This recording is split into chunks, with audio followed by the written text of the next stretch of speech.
It's emergency. Someone did shot me windows through. It's just what your windows? Shot me windows. Shot your windows through. So you've heard gunshots and your windows gone through, yeah? Me windows gone through, somebody gate went through, they shot me back windows. Right, just stay down, stay on the floor. Is anybody injured? Yeah. Hit me back. You've hurt your back? Right, okay, officers are coming on blue lights though, okay? I can't beat them. I have an court case, I have all witnesses, there's something. So you're a witness to a court case? Yeah.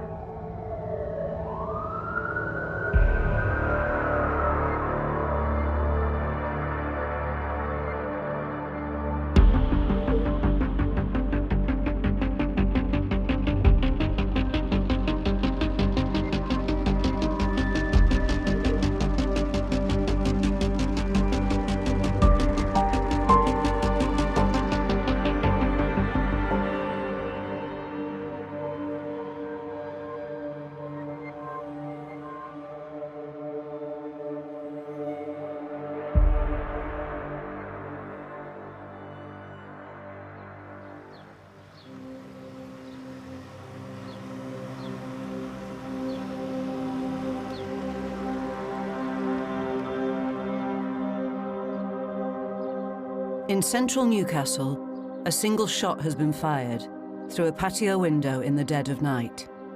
Neither the injured woman who made the 999 call or her boyfriend saw anything.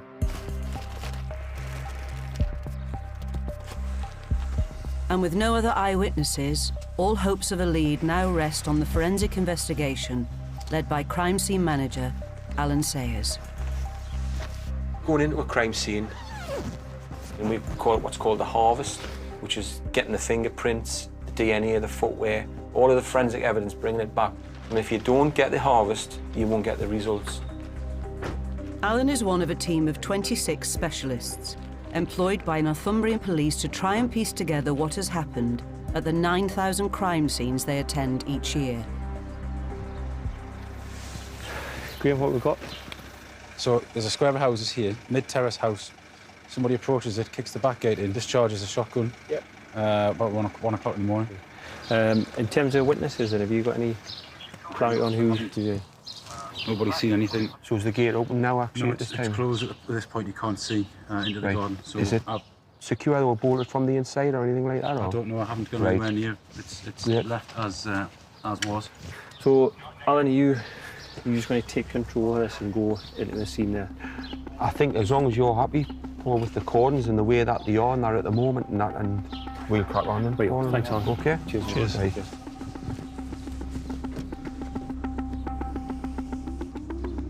It's Alan's job to gather the crucial forensic evidence which could link a suspect to the crime. That's where the shots travel through. As the shot comes out of the barrel, it travels distance, but also actually starts to spread. The measurement of the spread will also give an indication of actually where the shooter was standing at the time.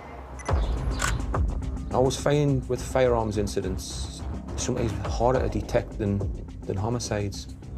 The only evidence that's left behind is a bullet, a piece of wadding, some pellet. That's it. And you can imagine if somebody was standing there and they took a shot at the window, the glass is going to shower them. So there's a potential for them to be contaminated with glass as well.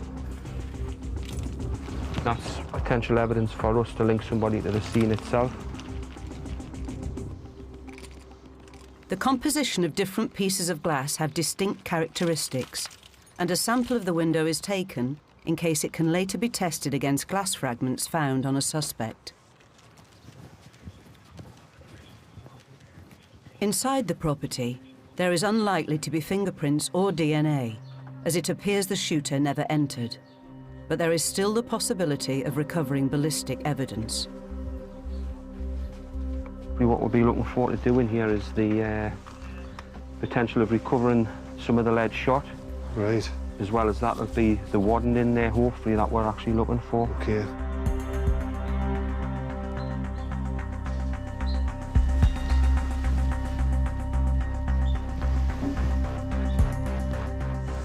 Some pellets have penetrated the far blind on the window. They've hit the glass, not gone through the glass, But you've got remnants of pellet on the windowsill there. I don't know what that is, whether it's fibre wooden. Right. This here over here, Alan? Aye, that's the wooden, Craig. Yeah. That's it. Aye, that's it. Yeah, fibre There's a wooden. piece just in front of it as well, Yeah. one disc. Yeah. Just come away from him. The wooden is actually inside the cartridge, and what happens when the charge goes off, that thrusts the wooden out with the pellet. You can tell the size of the cartridge, which will give you the gauge of the shotgun. It's a 12-bore shotgun that we're looking for. Although the discovery of the wadding could enable a ballistics expert to identify the gun that was used, on its own, it won't help identify who fired it.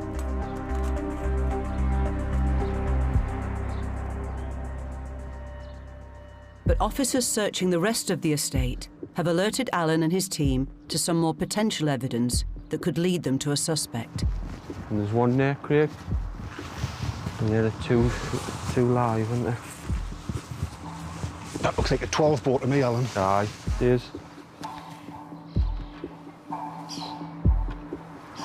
So there's 3 live cartridges.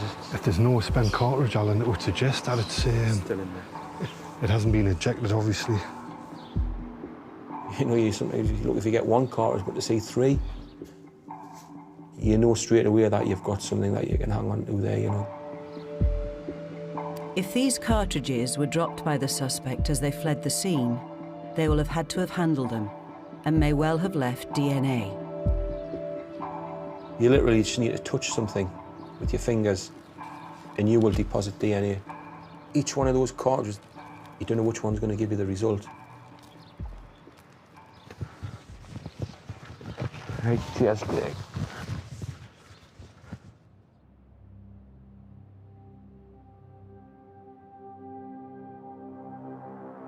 The unspent cartridges found on the street are fast-tracked to the lab.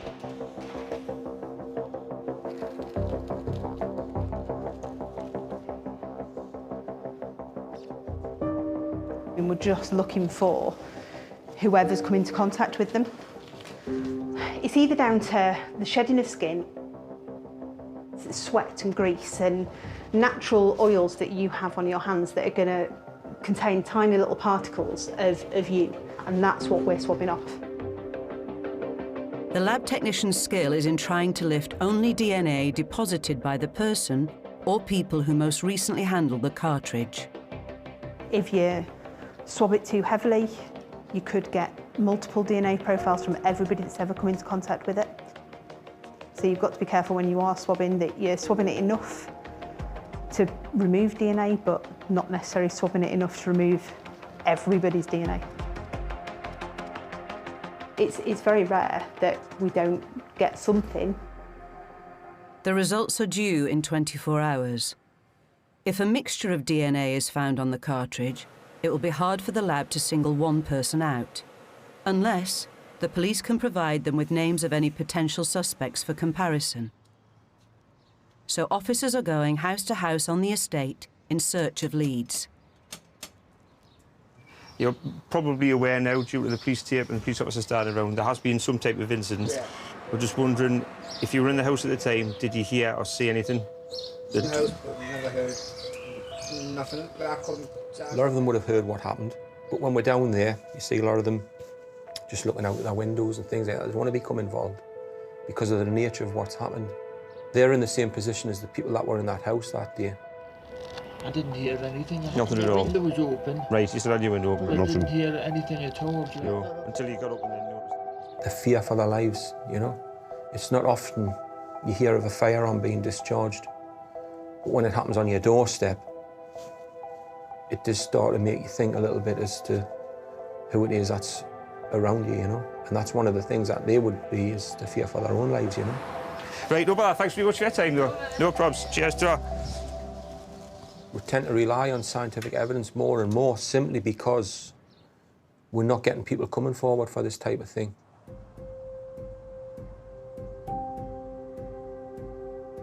18 hours after the shooting took place, the police still don't have a suspect, but they do have a strong motive. The victim's boyfriend is due to testify against a known criminal in an upcoming trial.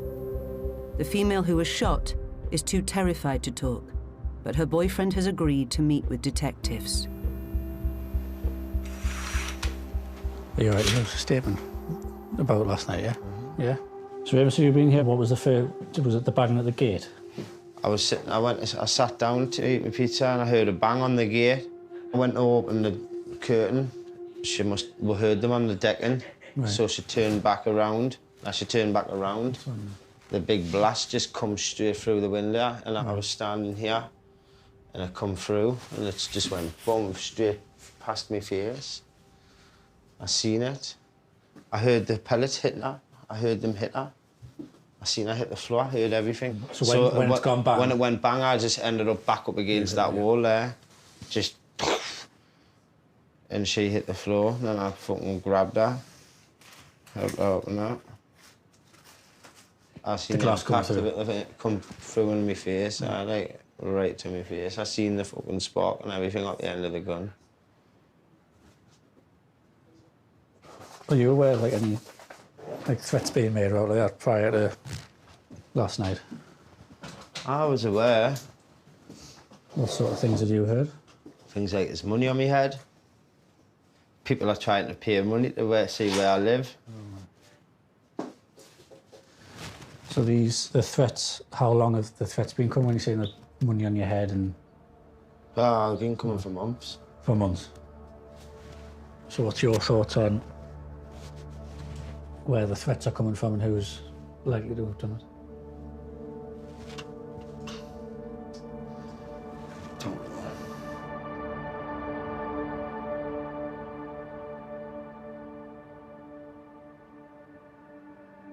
The money on his head is someone, somewhere, will have offered either money or drugs to do him harm. You take away Raymond and we'll probably struggle to prove that case.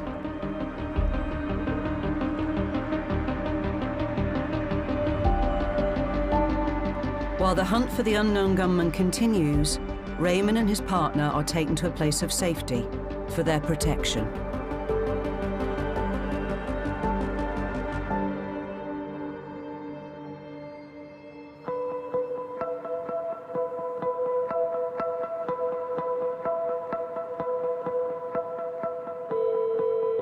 How many did the police have to help? I just found my son dead in his flat. Whereabouts in the flat is he? He's lying on the living room floor, covered in blood. Do you think anyone's trying to get into his flat or anything? Well, the front door was open, it was unlocked, but just ajar slightly, you know. In the east of Newcastle, a potential homicide comes in.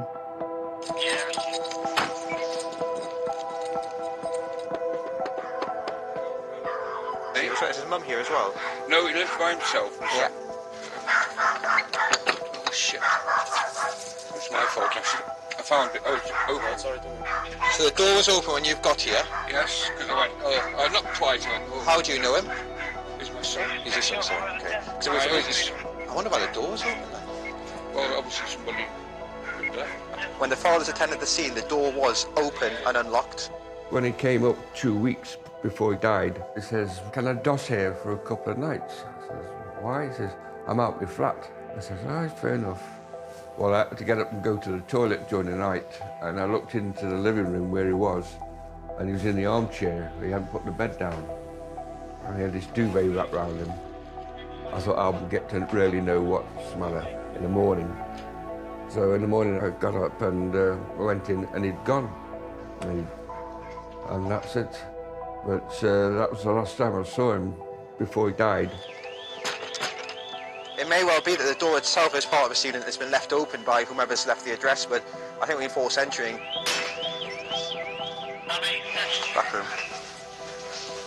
Is he in there? Yeah, he's in there.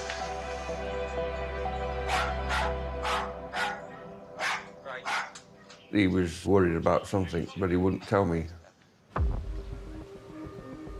It's the job of crime scene manager Catherine Bolam to help the police establish whether or not the man found dead in the living room is the victim of a murder. I think sometimes you know a murder is a murder. Instance like this, where you're not sure, is a different feeling because it's more unexplained death.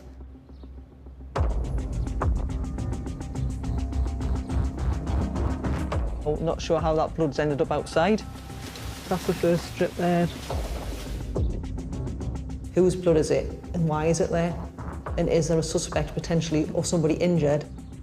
So all those things are going through your head immediately. It would be a bit unusual if it's nothing to do with this and happens to be coming out of his door. It doesn't look like it's been there forever either, does it?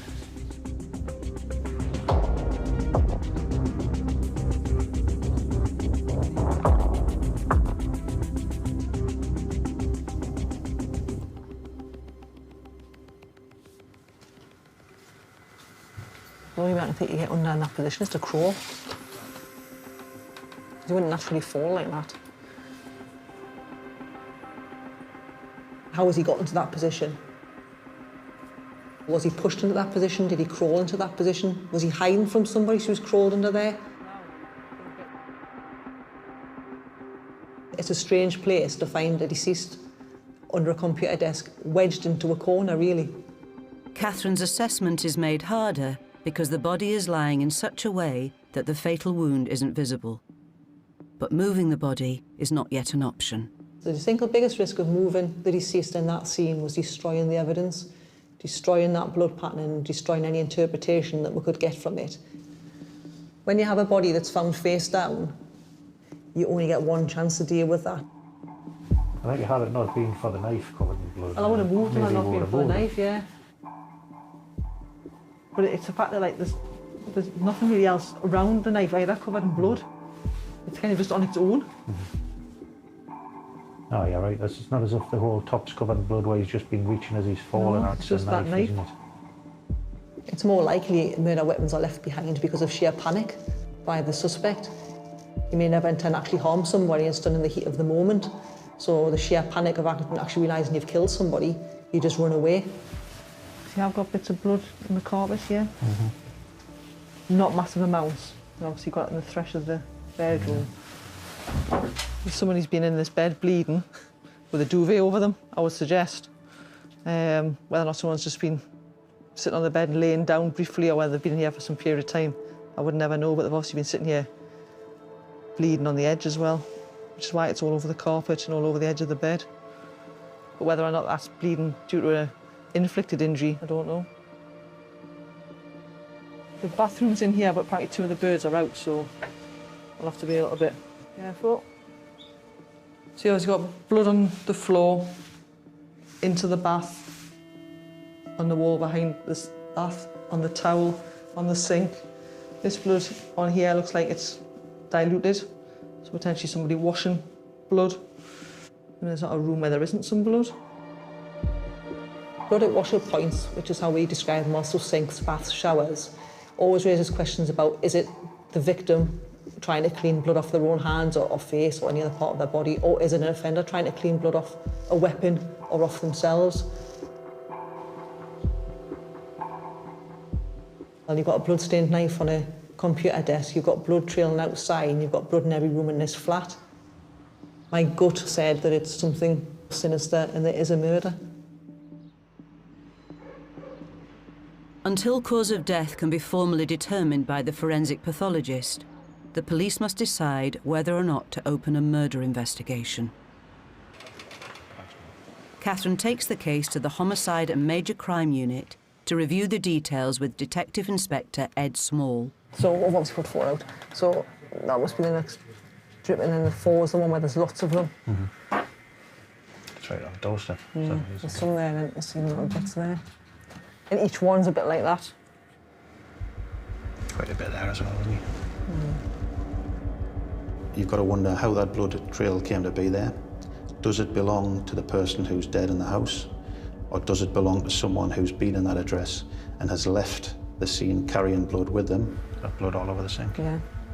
It's all over the bath, it's all over the floor. But you've also got to try and establish through proper forensic examination whether or not that blood trail was left through a violent disturbance or through another person being involved in that incident. It's been dripping for quite a while, hasn't it? It was one of those jobs where I either move him and I disturb your scene to find out he's got potentially 2 stab wounds, which I think is what he has got, or I'll leave him where he is. Stand the same. If you look at how much you've got sort of coming down here and pulling around there, and you've got it all off that way, which could be him falling into his own blood, so that but it goes up this chair, it goes all over that box, it goes up this chair.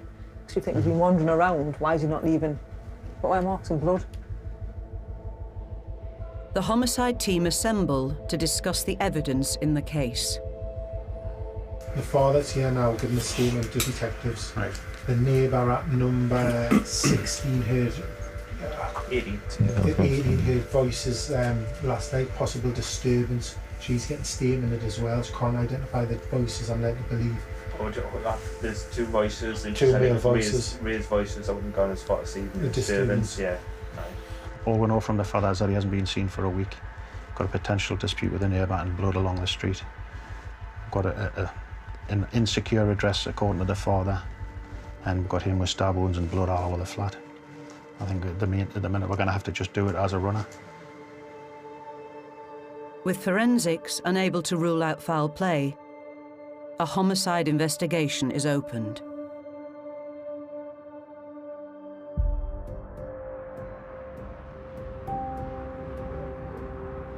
"36 hours after the shooting, the results of the DNA analysis of the shotgun cartridges are back. Hi James, it's Tom Phil here from Newcastle. Are you okay to speak? Yeah, no. It's just to get a bit of an update, mate. Basically, as is often the case with these kind of things, we've got very low-level results, not a lot of DNA on these cartridges. The lab have found a mixed profile, which means that the DNA of more than one person is present, and a suspect can't be immediately identified through a direct comparison on the DNA database. So yeah, I mean, that's where we are at the moment. Thanks very much, I appreciate that. No problem. Okay, all the best. Bye-bye. But if detectives can identify a suspect by other means, comparison of their DNA with the mixed profile could help to prove that they handle the cartridges.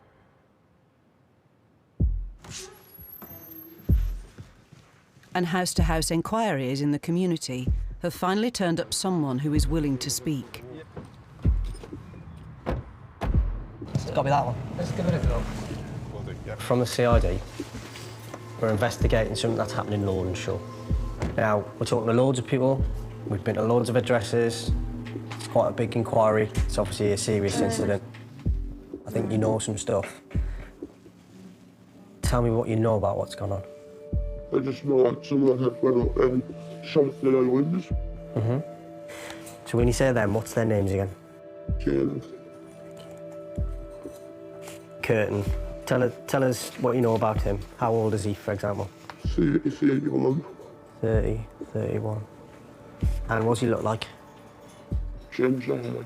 Ginger hair. Ginger hair. Glasses. Glasses. He's a funny looking kid. If you were happy to give this evidence, we can do things to protect your name, to protect your identity. But that's up to you. I can't make you do it. I can just ask you to. Don't tell them what I see. And you don't just come in while and choosing these are coming packs. Although the witness isn't willing to go on the record, the person they've named is known to the police. So his DNA is compared with the mixed profile found on the shotgun cartridges.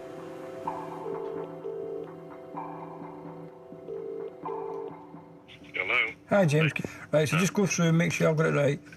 We've got low-level mixed DNA profiles from all 3 cartridges, and that Curtin is well represented within them, such that he could be considered to be a contributor to them. Curtin's a good contributor to all 3 of those results. So we're saying good contributor. Yeah, he's well represented. Right. James, I'm more than happy with that. That's spot on. And then, no problem at all. Curtin is a good contributor to the mixed DNA profile for all 3. All 3 parts. All 3, yeah. So, happy with that. With this strong forensic link established, they have enough to get a warrant for his arrest. Bounce onto 2 addresses if we're not 100% sure about where his prime address is. That's a starting point for us in terms of an armed inquiry, with a view to shaking the tree a little bit, I think, because these things tend to happen in terms of we start making it known that we're looking for him, they'll come to us. With a suspect who's potentially still in possession of a shotgun, the Armed Response Unit is deployed. I really look at what is the level of the threat, what's the capability of the weapon. We believe that that person's got the firearm. We need to take it off the streets. The kid we're looking for today, he's 5'8", which matches the description. Given that you are looking for a long-barreled weapon, if he runs from the address, clearly doesn't have a long-barreled weapon, do you want him taken out with the dog? Yeah.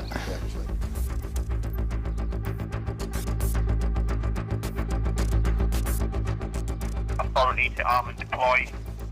Working strategy, minimise the risk to Public in the vicinity of the threat and of the subject address. Maximise the safety of all officers, armed or otherwise, as I have reason to suppose that you may have to defend yourselves from a person who is in the possession of a firearm.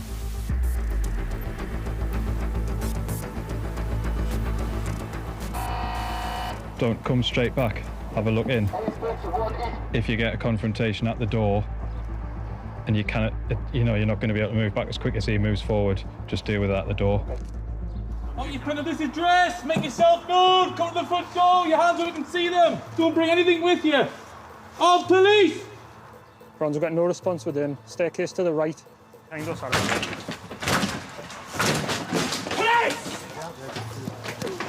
Looks all right. Clear. Come.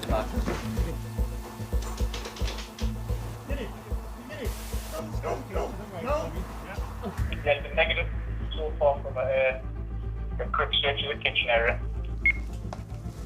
Yeah, I'm just getting you one on time now, I'll bring it. They may well not be at their home address, but we need to start somewhere. We need to start the search for them. What tends to happen is if we don't locate them there, it cuts off another avenue for where they can go, and quite soon word gets back to them. It gets back to them very, very quickly. But for the forensic team, every passing hour means they are less and less likely to be able to recover usable evidence from the suspect. With forensics, you have to get people very quick. Attrition of evidence is what it's called. It diminishes over time. While those first few hours are massive. The longer it takes to get that person, the less there's going to be left.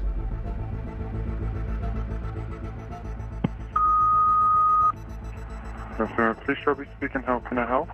Hello there. The police have been down to on responses with the 3 addresses for us tonight. For you?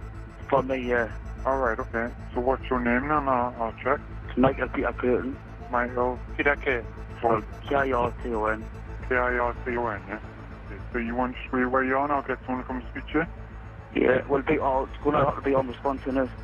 I don't see why it would be. I mean, are you armed? Have you got any weapons in you? I might be. Okay, what are you wearing? Some maybe officers are wearing. I'm not telling you. Hurry up.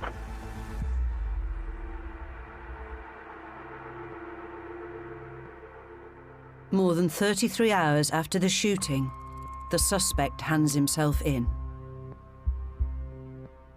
Though his DNA on the unspent cartridges proves he recently handled them, it doesn't prove he was at the scene or fired the shot.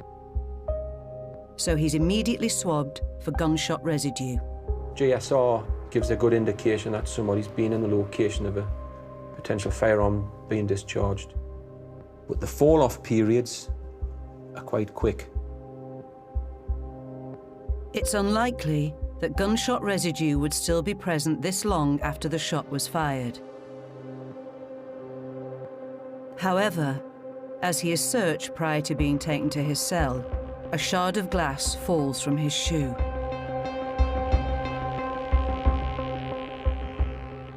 That window is smashed, and within a matter of minutes, that scene is in the control of the police.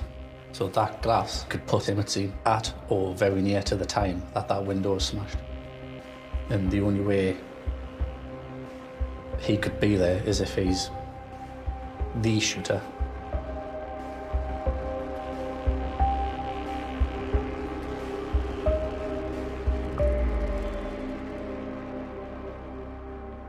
In connection with the suspicious death in the east of the city, some potentially troubling new evidence has come to light. Right, we're here this morning because we are investigating the death of Jan Frisbee. He was found deceased by his father in his home address. There appears to have been a number of incidents between October 17 up to March 2018 where the police have been involved, where he's been reporting it sounds like effectively paranoid behaviour. He's seen that some of his neighbours have been saying things about him. And at one stage, he reports that he believes he's going to be the victim of an assassination attempt. And then we come to more recent events. Now, significantly, there's an audio recording which I'll play. Northumbria Police. Hey, I was just ringing about the 52-year-old man that's just been stabbed and more than. Right, did you have some information that you wanted to share about the incident? Yeah, well, I walked back from the shop with my sister, and I was walking through the back alleyway at the end of my house, and I seen a lad in the alleyway, and he looked like really, off his face, and he said, he says, I've just stabbed someone. Right, okay.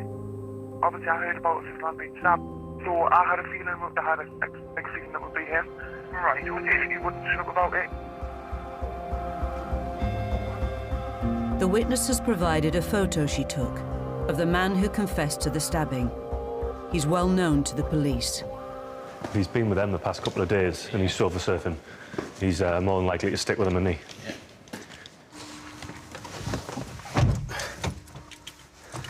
I don't like this, like.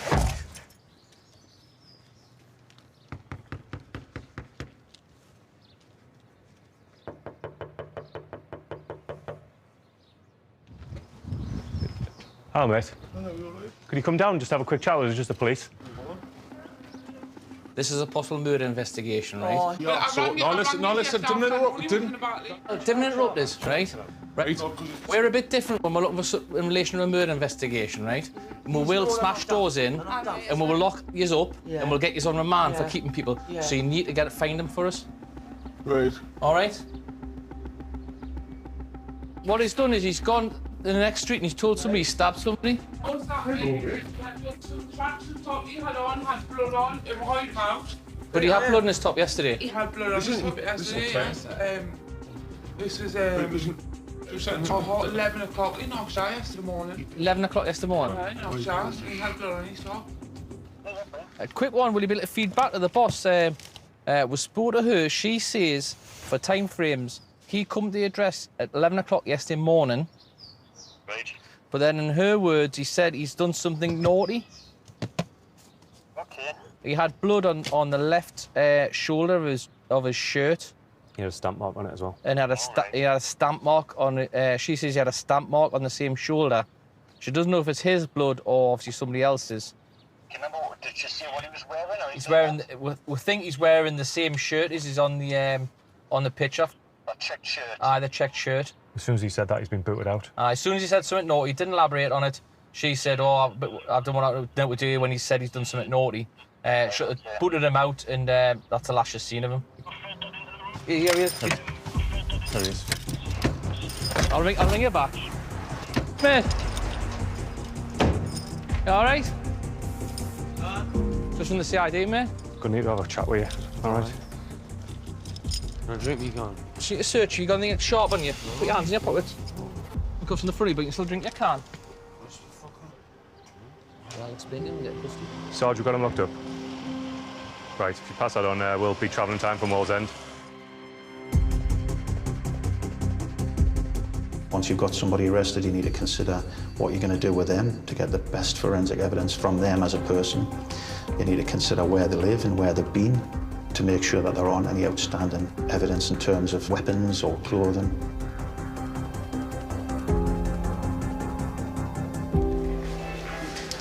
But here, calm down, all right? Okay? Relax yourself. Relax. No, I'm not. All right, calm down. Now in custody, The suspect's clothing is seized to be analysed for the presence of blood, and his mouth will be swabbed to obtain samples of DNA for potential comparison with the victim and crime scene. It's okay keeping that at the minute. I'm authorising detention here and detaining your property, and they're seizing all the stuff for the time being, okay, and evidence, you understand? The suspect may have confessed to a stabbing, but the police cannot take an account from someone under the influence of alcohol. So we need to be absolutely sure that before we start speaking to that person, they're well enough and fit enough to give us an account. That wasn't the case with this investigation. We had to sit and wait, and it can be really frustrating. While the prime suspect sobers up, forensic pathologist Nigel Cooper makes his way to the crime scene. Any sudden death, the police will investigate to a degree, and the forensic pathologist becomes involved when they regard it as either suspicious or frankly criminal. So the death is unexplained, there are worrying circumstances, or sometimes it's very obviously a murder. If there's a body at a scene, I mean, as a pathologist, what I really want is to move that body to the mortuary so I can have a good look at it. But I have to restrain that instinct, because often the actual information that catches the killer is at the scene rather than at the body. And sometimes it's useful to go to the scene to see the circumstances where the body's been lying and to get an early chance to examine the body and look for signs of how long the person's been dead.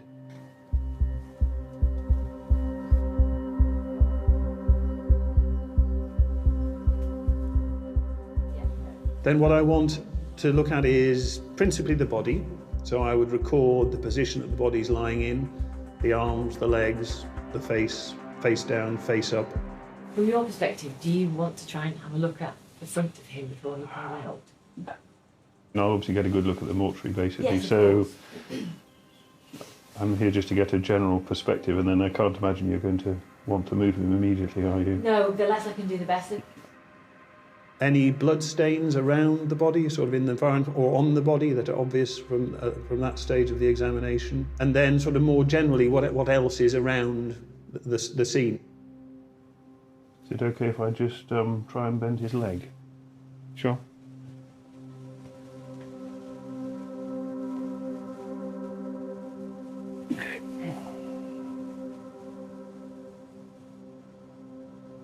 Okay, thank you. Thanks very much. So that's the bloodstained knife, yeah? Will you recover that today, do you think? Yeah.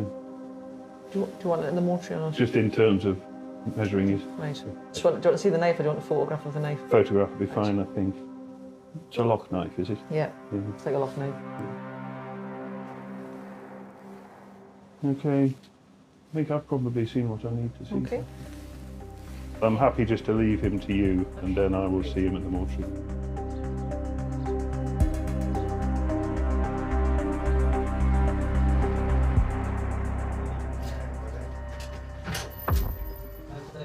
In the shooting case, the detectives are now ready to interview their suspect, Curtin. I'm a detective and I'm based at Fort Banks Police Station. With his DNA on the unspent cartridges and a glass fragment found in his shoe, he has some difficult questions to answer. Can you account for being in possession of this footwear? No, right. Can you give me an explanation as to why the officer recovered glass from inside one of those trainers? Oh, right. And we've recovered your DNA on these items. Right. Can you explain right. why you got shot from cartridges? Have you got them because you've been turned on hurting people in the creek? No, right. And is it no reply because there is no explanation? Because you were there, you were involved in the shooting, you were the person pulling the trigger, and your intention was to cause this person some serious harm. Right. And what other explanation is there? Right.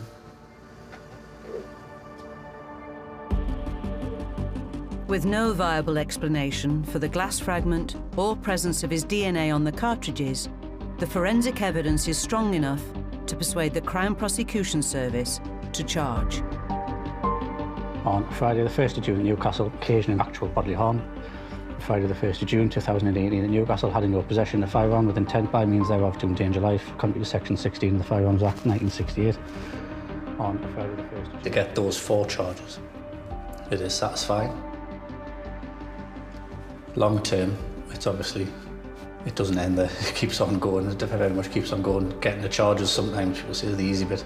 Getting the convictions the hard bit. We're going to Bedlington Court in the morning. The reasons for that are obviously these are serious offences which involve a serious risk to life and to prevent you from committing any further offences or intimidating any witnesses. In court, the evidence must prove Curtin is guilty beyond all reasonable doubt.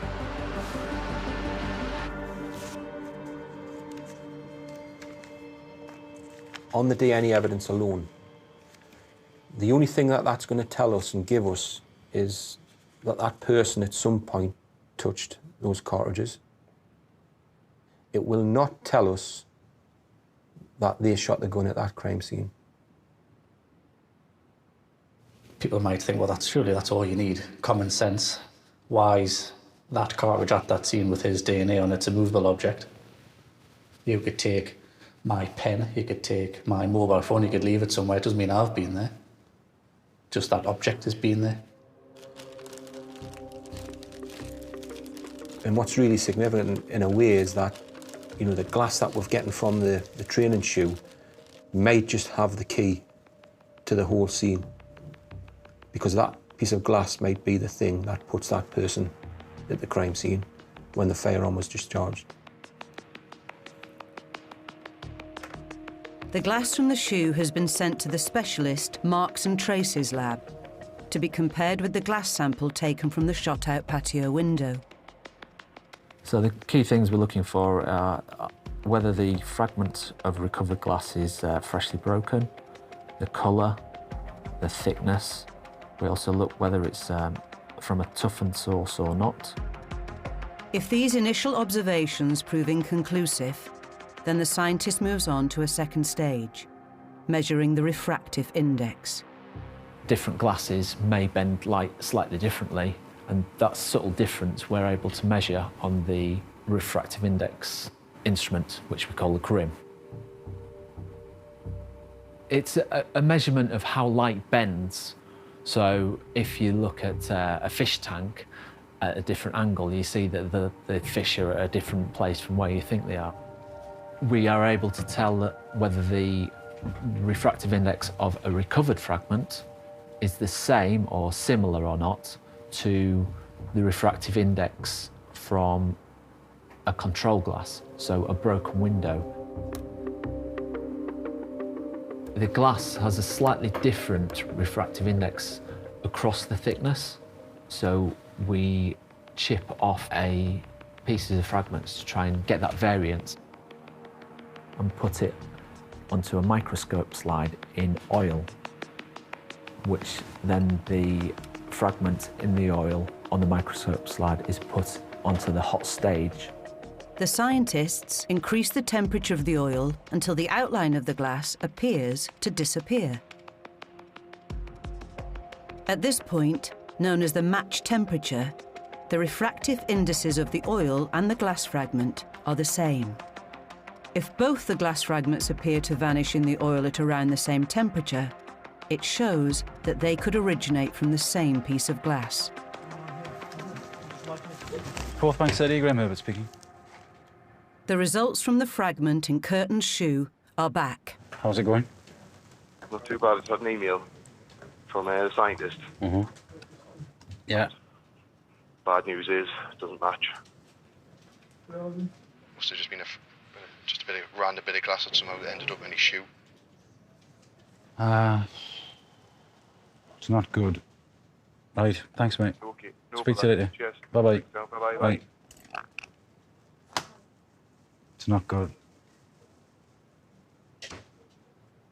Without the glass and without something else, it's how you present the case at court, and cartridges that have been recovered with Curtin's DNA on it were 3 movable objects. And otherwise, that's it. I think that's it, and that's fatal to the case. So all we can say is that there was a cartridge on the ground at the crime scene with Curtin's DNA on it. We have to go and present something that's a little bit more than just there's a shotgun cartridge on the ground with contact DNA. For further analysis, the cartridges have been sent to Andre Horn, one of the country's leading ballistic scientists.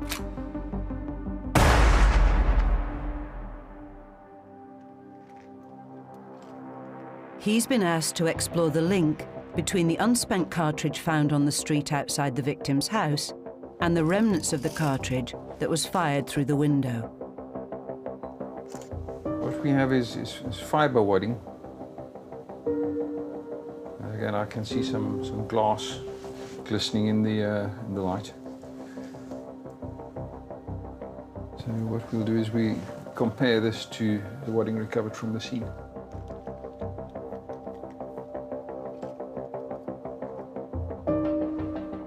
And this is a 12-gauge shotgun cartridge.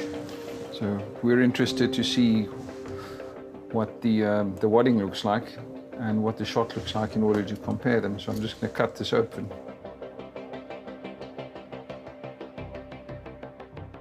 If the shot and the wadding match, then it may help to persuade the jury that the person who handled the cartridges also fired the shot.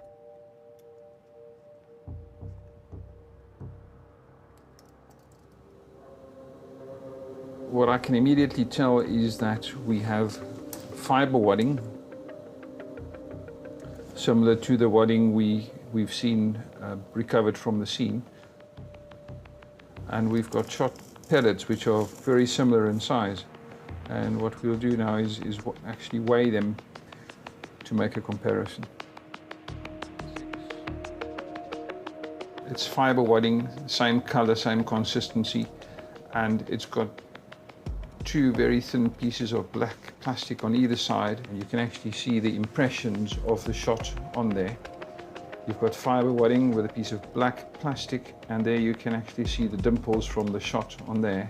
And from all appearances, the wadding looks exactly the same.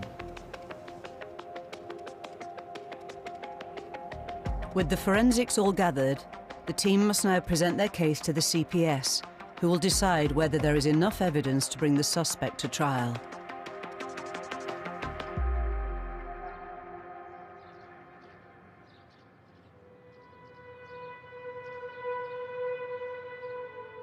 At the scene of the suspected homicide, Catherine and the forensic scientists are preparing to move the body to the mortuary. The clothing must be removed carefully to stop the blood from any unseen injuries spreading and ruining the possibilities of blood pattern analysis. Do you want to turn them over so you can see what's on the front? Yeah. Yeah, right, so. Ready?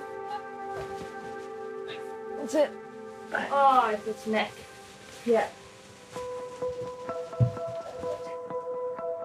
Right, his neck then. Yeah, big gash. Bless him. The police like black and white answers. I mean, we all do, basically. And at the end of the post-mortem, what the police want the pathologist to say is, this is a murder or this is not a murder. Statistically, a knife injury that causes death is more likely to be homicidal than self-inflicted. Until you've got the body back to the mortuary, washed it, spent however long you need to document all the injuries and then examine the internal organs, you don't have all the answers.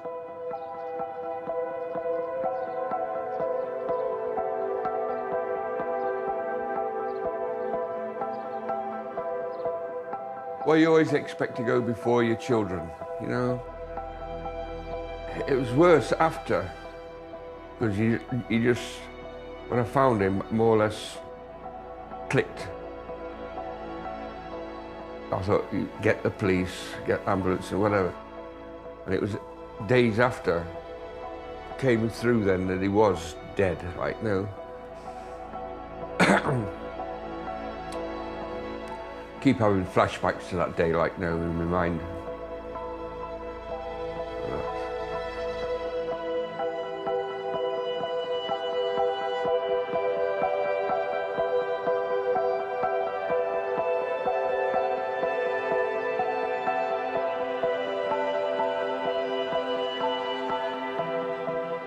Now the body has been recovered from the scene, the forensic post-mortem can begin,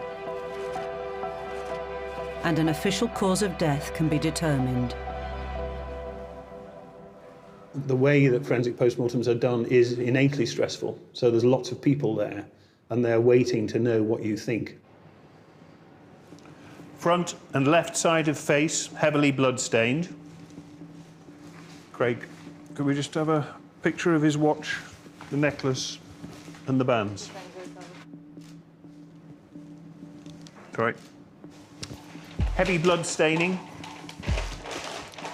Front of chest and abdomen. The PM is quite often one of the most important parts of an inquiry, certainly from the forensic point of view. It's a great opportunity for us to get as much evidence as we can from that person. But the post-mortem is the time you go for the pathologist with all their experience and all their knowledge to tell you whether or not that person has been murdered or not. Then ideally, when you leave, that's what you want. You want a cause of death and you want to know, is it suspicious or is it not suspicious? So number 1. Right side, bridge of nose. If somebody's attacked with a knife and they can see they're being attacked with a knife, they will try and either grab it, in which case you tend to get cuts, and often sort of parallel series of cuts across the palm of the hand, or ward the blade off. So they'll get injuries on the backs of the forearms and hands. With no obvious defence injuries, Nigel turns his attention to the prominent neck wound. Okay, heading head and neck. Right side of neck, gaping, incised wound, 100 by 25 millimetres. So a single stab wound in the neck, you're going to document the direction, the depth, the tissues that it's damaged. Single sharp front end and back end. Is it actually the cause of death? So you look very carefully at the jugular veins and the carotid arteries to see if they've been damaged by the stab wound. I mean, one stab wound by itself, there's only a limited amount you can say about whether it was self-inflicted or inflicted by another person. And clearly what then comes into play is all the other findings. But above main wound, 12 linear scratches up to 70 millimetres long.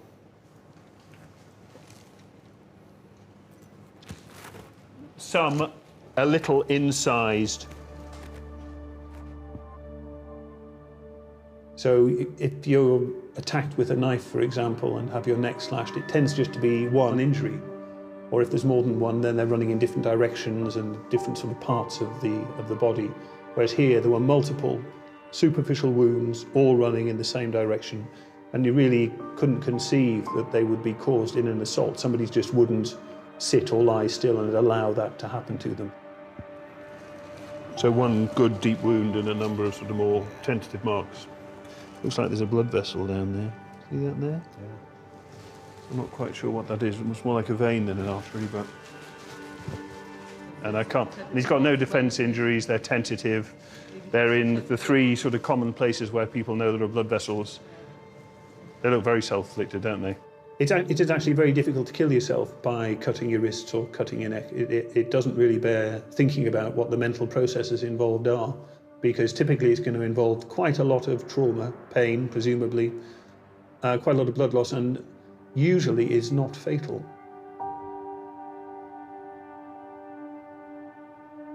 So the official cause of death will be hemorrhage due to an incised wound to the neck. Okay. The injuries are pretty typically self-inflicted. Yeah. Places where people know there are blood vessels with tentative marks and generally sort of parallel to each other. So again, all entirely typical of self-inflicted injuries. No defence injuries, no other injuries basically whatsoever to suggest anything else untoward. And the one on the neck has cut the internal jugular vein. So that's a big vein. Yeah. So blood sort of trickles back through that towards the heart. And you can die quite quickly, but he clearly hasn't. Yeah. You know, the amount of blood he's lost, and he's been wandering around all over his flat. So it does fit with the scene and the fact that he's bled sort of all over the place and the blood is all sort of going down from above. Right. Go and get some sleep.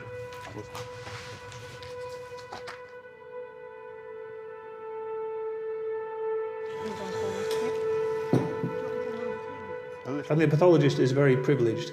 You come in at as you say, the last thing in somebody's life, after their life is finished, but as the last person to look at them. And what you see when you do the post-mortem is a summary of their whole life. So the operations they've had, the tattoos they've had. And you're privileged at that point to see all of those put together. It is just a snapshot, but it is an important snapshot. I miss him. The pathologist. He was saying, did he ever try to harm himself with a knife when he was young? I said, no. You know, I said, he had nothing like that.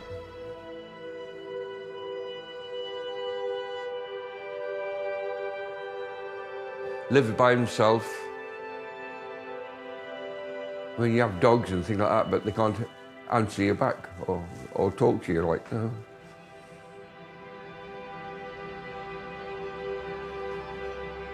It was loneliness. I must have driven him to it.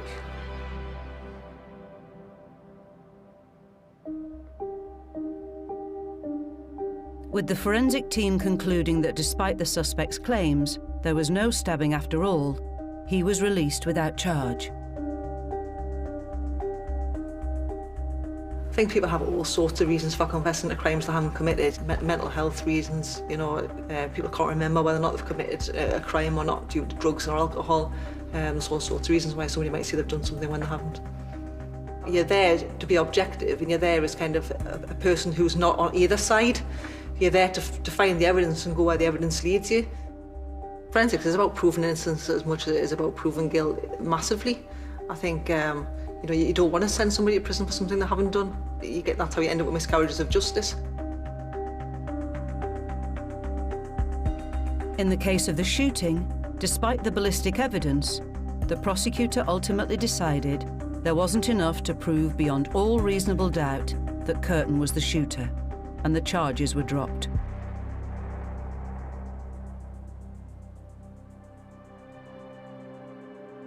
However, because of the DNA evidence, the police were able to get a conviction for illegal possession of a shotgun cartridge, and he received a sentence of 2 months' imprisonment.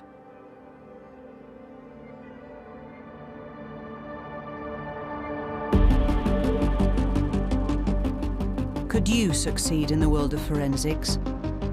Try our Crime Scene Interactive and see how to solve a crime by following the forensic evidence at bbc.co.uk/real CSI and follow the links to the Open University.